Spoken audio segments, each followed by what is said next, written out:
चीन मालूम कितना खर्च करता है सालाना? $550 बिलियन। $550 बिलियन।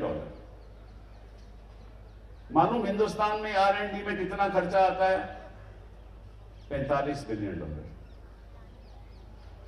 कहां $600 बिलियन? और ये मालूम कैसे सर खर्च होता है? यूनिवर्सिटीज में खर्च होता है, क्योंकि युवा लोग जब यूनिवर्सिटी में जाते हैं तो उस यूनिवर्सिटी में वो अपने सोच विचारों के साथ बदलाव सोचते हैं। कैसे बदलाव हो, साइंटिफिक बदलाव कैसे हो, नई चीजों के बारे में सोचते हैं। और ये रिसर्च में जब जाता है तो उससे फिर नई प्रॉपर्टी बनती है, इंटेलेक्चुअल प्रॉपर्टी जिसको कहते हैं, और वो लेकर उद्योगपति उसमें इन्वेस्ट कर आगे वस्तुएं बनाते हैं और सर्विसेज देते हैं।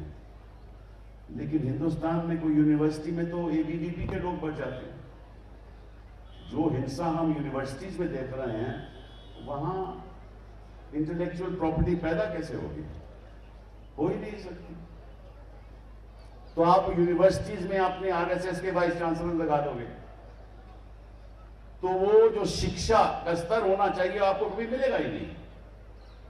और अगर आप पैसा नहीं खर्च करोगे, निवेश नहीं करोगे R&D में, तो आपकी इंटेलेक्चुअल प्रॉपर्टी होगी ही नहीं। कभी देश अमीर हो ही नहीं सकता, गति से कभी आगे बढ़ ही नहीं सकता।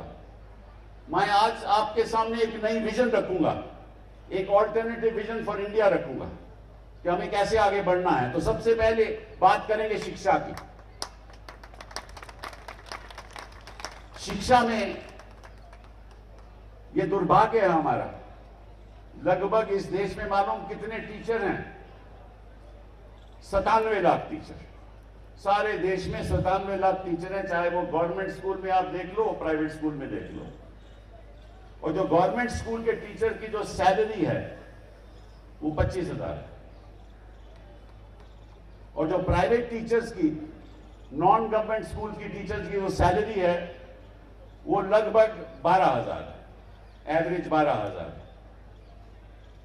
तो मैं आपसे पूछना, और दूसरी बात ये, लगभग 40% टीचर के पास कोई कॉन्ट्रैक्ट ही नहीं है, वो ऐसे ही पढ़ा रहे हैं बिना कॉन्ट्रैक्ट। तो आपके बच्चे की पढ़ाई क्या होगी? कोई 12,000 रुपया कमा रहा है कोई टीचर, और उसके घर का खर्चा 14,000 है, तो आपके बच्चे को पढ़ाएगा क्या? क्या पढ़ाएगा? और लगभग 33% ऐसे स्कूल हैं जहां बिजली पहुंचती ही नहीं। बच्चा पढ़ेगा क्या? ये देश विकसित बनेगा कैसे? मोदी जी ने कभी इस पर ध्यान दिया? मुझे याद है कि जब मैं HRD का मंत्री था तो मैंने कहा था कि मेरा एक सपना है कि हर बच्चे के हाथ में एक आकाश टैबलेट होना चाहिए। कई बार मैं ये बात करता था, और अगर वो उस पर आगे बढ़ती, ये सरकार आगे बढ़ती, तो आज बच्चे के हाथ में आकाश टैबलेट होता, दुनिया उसके हाथ में होती। लेकिन इन्होंने प्रोग्राम रद्द कर दिया। आज के कंप्यूटर की बात करते हैं। मैंने एक मुहिम शुरू की कि किसी तरीके से हर स्कूल में फाइबर ऑप्टिक का नेटवर्क चले जाए, ताकि एक मैथ्स का टीचर दिल्ली में बैठ के सारे हिंदुस्तान के बच्चों को पढ़ा सके। कभी मोदी जी ने ऐसी बात सोची? बात क्या हो रही है? लव जिहाद। बात हो रही है लव जिहाद की। अरे भाई, लव की बात करो, जिहाद की क्यों बात करते?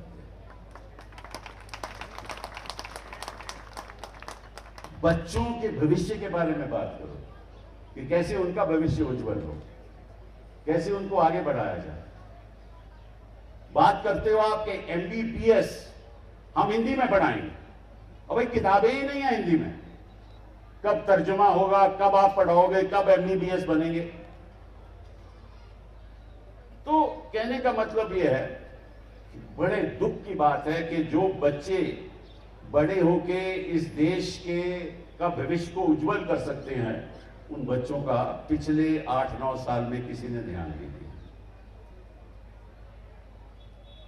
और मेरी ये मांग है, और आज मैं इस मंच से ऐलान करना चाहता हूं कि मोदी जी, अब हर टीचर की तनख्वाह कम से कम 50,000 रुपया महीना होनी चाहिए। ये इंसाफ की बात है। आप हमारे टीचर्स के साथ बेइंसाफी मत कीजिए। अगर आप हमारे टीचर्स के साथ बेइंसाफी करते हो तो हमारे बच्चों के साथ बेइंसाफी हो रही है। हर टीचर की सैलरी 50,000 होनी चाहिए। साथ साथ में एक और ऐलान और एक और हमारी मांग कि एक ऑल इंडिया टीचर सर्विसेज का गठन होना चाहिए। उसको परमानेंट नौकरी मिलनी चाहिए, कोई कॉन्ट्रैक्ट टीचर नहीं होना चाहिए। और हर स्टेट में स्टेट टीचर सर्विस होनी चाहिए। अभी लोग ये क्या करते हैं, ये कॉन्ट्रैक्ट पे टीचर को बुला लेते हैं, फिर उसको बर्खास्त कर देते हैं। तो टीचर पढ़ाएगा क्या? उसको तो इतनी फिक्र होती है कि मेरी नौकरी रहे, बच्चे की क्या फिक्र होगी उसको? ये दो चीजें बहुत जरूरी है। तीसरी हमारी मांग है कि आपने केंद्रीय विद्यालय बनाए। हम उस बात पे खुश हैं। कई सैकड़े हजारों केंद्रीय विद्यालय इस देश में हैं, लेकिन वो किसके लिए हैं? वो सरकारी अफसरों के बच्चों के लिए। सरकारी अफसर हो या पब्लिक सेक्टर का बच्चा, उनके पेरेंट का बच्चा हो, उसको वहां एडमिशन मिल जाती है। अच्छी बात है, हम इसका विरोध नहीं करते।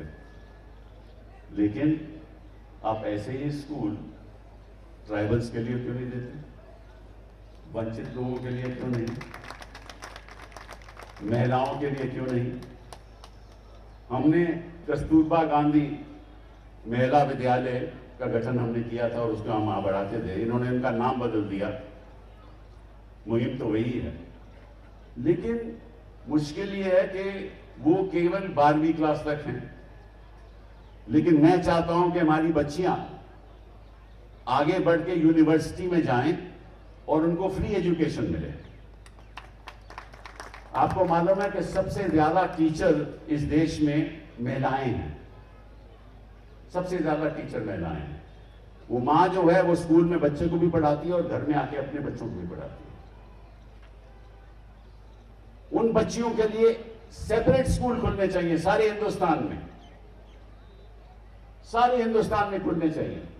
और जो भी उद्योगपति ऐसा स्कूल बनाएगा उसको 80G की टैक्स एग्जेम्पशन मिलनी चाहिए। मैं सुझाव दे रहा हूं कल के भारत को, और मैं चाहता हूं कि मोदी जी इसका जवाब दें कि आपने क्यों ऐसा नहीं किया। पिछले 8 साल में आपने कई चीजें चलाई, कई बातें आपने की। नोटबंदी करा दी, GST करवा दिया, ठीक है ना? तो आपने स्कूलों के बारे में, बच्चियों के बारे में, बच्चों के बारे में, शिक्षा के बारे में क्यों नहीं ध्यान दिया? बड़े बड़े उद्योगपति बना दिए, उनको सारे पोर्ट मिल गए, सारे एयरपोर्ट मिल गए, ठीक है ना? ईडी उनके पास आज तक नहीं पहुंची। ईडी आजकल कहीं और जा रही है। वो मैं बाद में बात करूंगा, राजनीतिक न्यायालय की बात। तो ये तो हुई शिक्षा की बात। दूसरी बात, हर बच्चा कोई PhD नहीं लेना चाहता, हर बच्चा कोई MBA नहीं करना चाहता। वो चाहता है कि मैं 12वीं के बाद मुझे कोई नौकरी मिल जाए। नौकरी कहां से मिलेगी जब तक उसको स्किल डेवलपमेंट की कोई ट्रेनिंग नहीं मिले? तो मैं एक और आपके सामने सुझाव देने वाला हूं मोदी जी को। वो ये है कि जो फैक्ट्री चलाता है, चाहे वो आयरन फाउंड्री हो, चाहे वो टेलीकॉम सेक्टर में हो, चाहे वो इंजीनियरिंग में हो, उसको अपनी उद्योग के लिए एक ऐसी इंस्टीट्यूशन खोलने की इजाजत होनी चाहिए जहां वो बच्चों 12वीं के क्लास के बाद जो पास होते हैं बच्चे, उनको ट्रेनिंग देके अपने ही उद्योग में उनको हेल्प करवाएंगे। उसका भी एटीजी का उनको एग्जेम्पशन मिलना चाहिए। ये होती है कल के भारत की सोच। इनका तो ये रहता है कि मैं कल चुनाव कैसे जीतूं। इनकी सोच तो उस तरफ तक ही सीमित है। अब आगे स्वास्थ्य की बात। क्या हर बच्चे को स्वास्थ्य दिखा जाता है? मालूम है कि विश्व में सबसे ज्यादा खर्चा अगर कोई फैमिली करती है स्वास्थ्य में, वो हिंदुस्तान में है। प्राइवेट सेक्टर में सबसे ज्यादा खर्चा। और इसकी वजह से 5 करोड़ फैमिलीज सालाना पॉवर्टी में चली जाती है, गरीब हो जाती हैं, क्योंकि सरकारी सुविधाएं हैं ही नहीं। 5 करोड़ फैमिली हर साल, ये मेरे आंकड़े नहीं है। प्राइमरी हेल्थ सेंटर में कोई स्पेशलिस्ट नहीं है, इंफ्रास्ट्रक्चर नहीं है, तो करेगा क्या कोई? तो आप 12वीं क्लास के बाद ऐसे मेडिकल कोर्स शुरू कीजिए ताकि रूरल सेक्टर में, देहात में, गांव में एक डॉक्टर तो मिल सके। यहां तो मीलों मील जाना जाता है डॉक्टर के लिए, और सबसे कमी डॉक्टरों की देहात में है। 80% डॉक्टर तो केवल शहरों में है, और 60% हमारी आबादी गांव में है। तो स्वास्थ्य ठीक नहीं होगा, शिक्षा ठीक नहीं होगी, तो भारत आगे कैसे बढ़ेगा? अमृतकाल आएगा कैसे? कैसे आएगा अमृतकाल? फिर राजनीति की बात करते हैं। अब हो क्या रहा है, बड़ी विचित्र बात है, और मेरा ख्याल दुनिया में ऐसा उदाहरण शायद कहीं आपको मिल नहीं सकता कि चुनी हुई सरकार को आप गिरा दें। इलेक्शन से चुन के सरकार बनी, आपने उसको गिरा दिया। गवर्नर आपका, स्पीकर आपका, कोर्ट की कोई दखलंदाजी नहीं। 8 ऐसी सरकारें हिंदुस्तान में गिराई गई। मेघालय में गिराई गई, मणिपुर में गिराई गई, उत्तराखंड में गिराई गई, मध्य प्रदेश में गिराई गई, अभी महाराष्ट्र में गिराई गई, कर्नाटका में गिराई गई, अरुणाचल प्रदेश में गिराई गई, गोवा में होने नहीं दी। कभी सुना है ऐसे किसी भी लोकतंत्र देश में कि इलेक्शन के कोई जीत के आए तो आप खरीदो फरोख्त करके सरकार ही गिरा दो? ये कौन सा कानून है? और कोर्ट भी चुप रहते हैं। तो ये राजनीतिक अन्याय नहीं है। तो संविधान ने कहा था कि आपको राजनीतिक न्याय भी मिलेगा, सामाजिक न्याय भी मिलेगा, और आपको आर्थिक न्याय भी मिलेगा। ये किस किस्म का राजनीतिक? और वही लोग जो सरकार गिराते हैं वो मंत्री बन जाते हैं। मतलब कि आप डिफेक्टर भी बनते हो और मंत्री भी बनते हो। ये कौन सा कानून है? आप इस कानून को रद्द क्यों नहीं करते? मेरी छठी मांग, एक मिनट बेटा, मेरी छठी मांग कि जो आदमी डिफेक्ट करके दूसरी पार्टी में चले जाए, ताकि मैं कांग्रेस से जीता हूं मैं बीजेपी चले जाऊं, या बीजेपी से जीता हूं कांग्रेस में चले जाऊं, तो उसको 5 साल इलेक्शन लड़ने की इजाजत नहीं होनी चाहिए। उसको 5 साल कोई पब्लिक पोस्ट नहीं मिलनी चाहिए। उसको 5 साल पार्लियामेंट से, असेंबली से बाहर रहना चाहिए। उसको 5 साल ना कोई पब्लिक पोस्ट मिलनी चाहिए, ना कोई पब्लिक सेक्टर, और ना कोई सपोर्ट गवर्नमेंट से मिलना चाहिए। देख लो, अगर मोदी जी ये कर दें, कल से कोई डिफेक्शन नहीं होगा। लेकिन ये करेंगे नहीं, क्योंकि इनकी बेइंसाफी इनके रग में दौड़ता है। बेइंसाफी का खून इनके रग में दौड़ता है, क्योंकि बेइंसाफी के साथ ये सत्ता चला रहे हैं। किसी को खरीद लो, किसी के घर आप सीबीआई पहुंचा दो। अभी इनको क्या लगा था कि लालू जी वहां बिहार में क्या हो रहा है, ये सोच रहे थे कि भैया वहां तेजस्वी साहब और जेडीयू इकट्ठा हो रहे हैं ना, तो कुछ पुराना मुकदमा, फिर उसको लालू जी को मुख्यमंत्री छोड़े हुए कितने साल हो गए, अभी इनको याद आया कि उनके घर पे छापा लगेगा।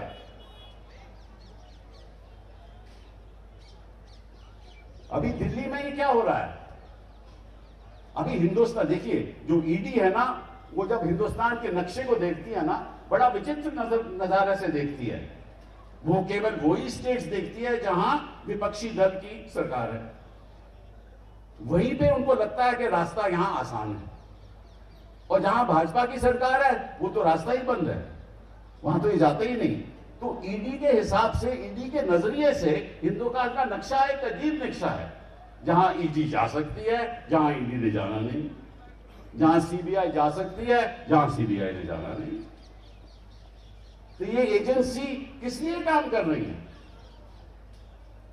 विवेक जी ने अभी बात की थी, तो मुझे एक छोटी सी बात याद आ गई कि समझ लीजिए कि संविधान एक गाड़ी है, 4 पहिए वाली गाड़ी है, ठीक है ना, उस पर ड्राइवर मोदी जी है, एक पहिया उसका पार्लियामेंट का, वो उनके कब्जे में है, दूसरा पहिया उनका ये इलेक्शन कमीशन है, वो उनके कब्जे में है, तीसरा पहिया एग्जीक्यूटिव, वो उनके कब्जे में है, चौथा पहिया जुडिशरी, वो कोशिश कर रहे हैं कि कब्जे में आ जाए, ठीक है ना, और वहां जो रेख देख करने वाला है वो ईडी है और सीबीआई है।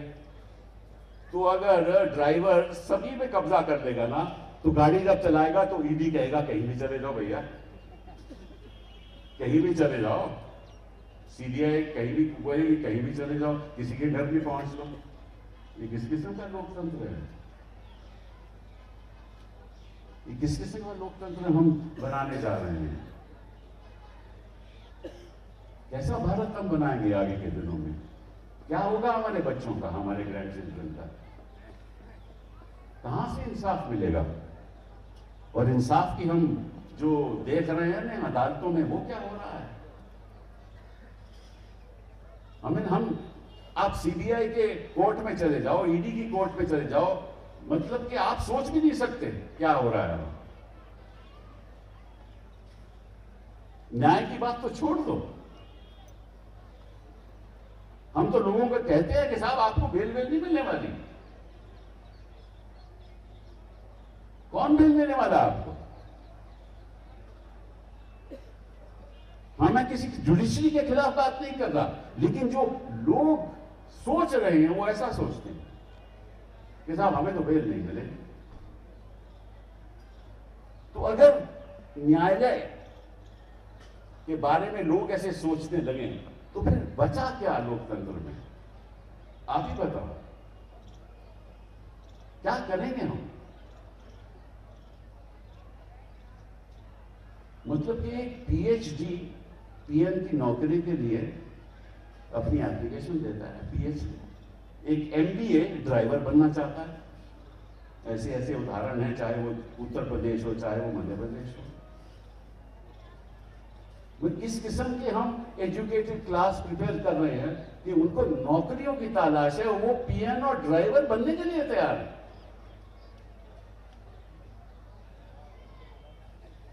और हम कहते हैं कि हमारे युवा की इतनी संख्या है कि भारत आगे बढ़ेगा। कहां से भारत आगे बढ़ेगा? आप कहते हो कि साहब हमारी जो इकोनॉमी है, हमारी जो आर्थिक स्थिति है बड़ी अच्छी है, जीडीपी ग्रोथ हमारी 6.3 है। अरे जीडीपी ग्रोथ आपकी 6.3 है, पर आपकी बताइए टोटल जीडीपी है कितनी? $3.5 ट्रिलियन। और मालूम उत्तर यूनाइटेड स्टेट्स की कितनी जीडीपी है? $23 ट्रिलियन। कहां की आप बात कर रहे हो? हमारा पर कैपिटा इनकम $2,000 है, मतलब 1,60,000 रुपया सालाना। 1,60,000 रुपया सालाना मतलब कि वही 12,000 रुपया, 15,000 रुपया सालाना। 15,000 रुपया सालाना मतलब कितने हजार महीने का पर कैपिटा इनकम? वो कहां से गुजारा करेगा अपना? तो आर्थिक अन्याय, सामाजिक अन्याय। अभी देखो वहां बिहार में क्या हुआ, सीवर में क्या हुआ, आज की खबर वहां कुछ लोगों को लिंच किया गया क्योंकि किसी ने अफवाह फैला दी कि ये कुछ ऐसी चीज है ऐसी पदार्थ ले जा रहे हैं, उनको लिंच कर दिया गया। उधर हरियाणा में क्या हुआ, पुलिसकर्मी कहते हैं पुलिसकर्मी उनसे मिल गए, आरोपियों से मिल गए, 2 लोगों को जला दिया गया। यूनिवर्सिटी में लोग हिंसा करने चले आए। वो यूनिवर्सिटी में ये काम होने वाला है कि लोग अब यूनिवर्सिटी में हिंसा किया करेंगे, स्टूडेंट्स को यूएपीए में आप बंद करेंगे। आप क्या कर रहे हो?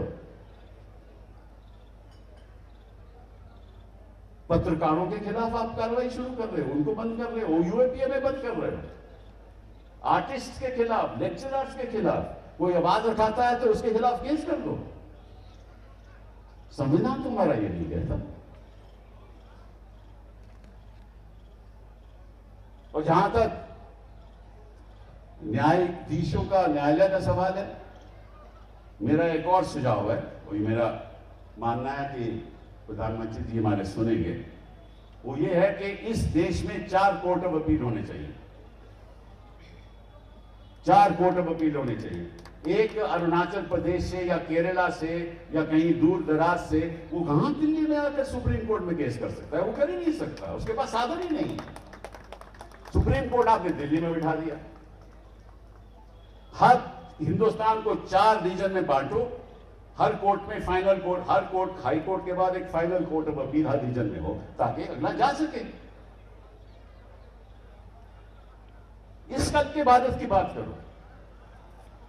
और यहां कोर्ट केवल 13 जजेस का कोर्ट होना चाहिए, केवल कॉन्स्टिट्यूशनल कोर्ट। कोई इश्यू संविधान का हो तो यहां आ जाए, और कुछ नहीं।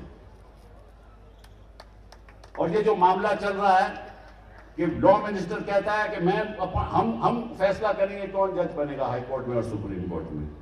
यही संघर्ष चल रहा है, यही झगड़ा चल रहा है ना, कि सरकार कहती है हमारा फैसला होगा फाइनल, और जजेस कहते हैं नहीं, हमारी कॉलेजियम डिसाइड करेगा। अब दोनों में बड़ी प्रॉब्लम है। सरकार को होना नहीं चाहिए, उनका फैसला फाइनल फैसला नहीं होना चाहिए, और जिस तरह से कॉलेजियम चल रहा है, मैं सोचता हूं कि वहां भी सही नहीं है। तो एक नई सोच के साथ एक नया सिस्टम, इसीलिए मैंने सोचा कि आज के दिन कुछ ऐसा काम किया जाए, आपके सामने कुछ ऐसी चीजें रखी जाएं ताकि एक नई सोच के साथ, एक ऑल्टरनेटिव विजन के साथ भारत आगे बढ़े। मैं नहीं चाहता, हम देखिए कोई भी शासन हो, चाहे मोदी जी हो चाहे और हो, ऐसी बात नहीं कि कुछ बातें हुई नहीं, हुई हैं, अच्छी बातें भी हुई हैं। हर नल में जल अच्छा प्रोग्राम, डिजिटलाइजेशन भी अच्छा प्रोग्राम है, हम इसके खिलाफ नहीं हैं। कुछ और भी अच्छे प्रोग्राम हैं, लेकिन ये प्रोग्राम, एक तो इनकी गति थोड़ी कम है, बट वो छोड़ो बात। जो असली बुनियादी हमारे समस्याएं, जो चुनौतियां हमारे सामने हैं, उसके बारे में तो कोई सोच ही नहीं रहा। वो चुनौती मैंने आपके सामने रख दी। तो जब तक उन चुनौतियों का हम सामना नहीं करेंगे और जब तक शासन उनके बारे में नहीं सोचेगा। अभी देखिए महाराष्ट्र से मुझे सुबह से फोन आने हैं, विवेक जी मुझे कह रहे हैं कि उन्होंने लव जिहाद वहां शुरू कर दिया, प्रोसेशन शुरू कर दिए हैं, और 300 मैरिजेज ऐसी हैं महाराष्ट्र में जो इंटरफेथ मैरिजेज हैं। तो मैंने आज पता किया कि महाराष्ट्र की संख्या कितनी है, 11 करोड़। 11 करोड़ में से 300 ऐसे उदाहरण हैं जहां इंटरफेथ मैरिजेज हैं, उसको प्रोसेशन पे प्रोसेशन चले जा रहे हैं, ताकि हिंदू मुस्लिम डिवाइड हो जाए। ये सही नहीं है। हम इंसान हैं पहले, उसके बाद हम इस देश के नागरिक हैं, उसके बाद जो भी हम हैं।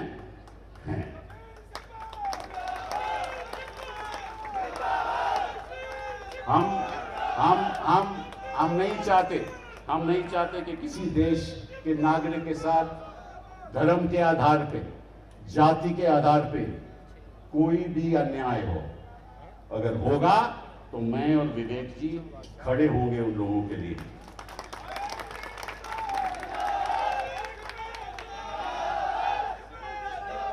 आखिरी बात, ये एक शुरुआत है, ये एक शुरुआत है। हम आग्रह करेंगे हर बार एसोसिएशन से, हर प्रदेश में हर बार एसोसिएशन से आग्रह करेंगे कि आपके लोग इंसाफ के सिपाही बने, हमारे एडवोकेट्स इंसाफ के सिपाही बने, और जहां जहां भी अन्याय हो रहा हो वहां जो अन्याय है उसका विरोध करें, और अगर अदालत में लड़ने की जरूरत पड़े तो अदालत में लड़ें। ये हम हर डिस्ट्रिक्ट में जाकर ये करेंगे, और साथ साथ में हम राजनीतिक दलों के साथ भी बातचीत करेंगे और कहेंगे कि ये मुहिम जो है इंसाफ की सिपाही की, आम नागरिक भी इंसाफ का सिपाही बने, और जो बेइंसाफी हो रही है वो हमें बताए, और हर पॉलिटिकल पार्टी के लोग, हर राजनीतिक दल के लोग भी इंसाफ के सिपाही बने, ताकि कोई भी आइडियोलॉजी की पार्टी हो, इंसाफ का सिपाही तो इंसाफ का सिपाही होता है ना। नमस्कार, मैं हूं मानक गुप्ता। अगर आपको हमारा ये वीडियो पसंद आया हो तो इसे लाइक और शेयर जरूर करें, और हां, हमें सब्सक्राइब और फॉलो करना ना भूलें, ताकि आप देश और दुनिया की कोई खबर मिस ना करें। तो जुड़े रहिए हमारे साथ और देखते रहिए न्यूज़ 24।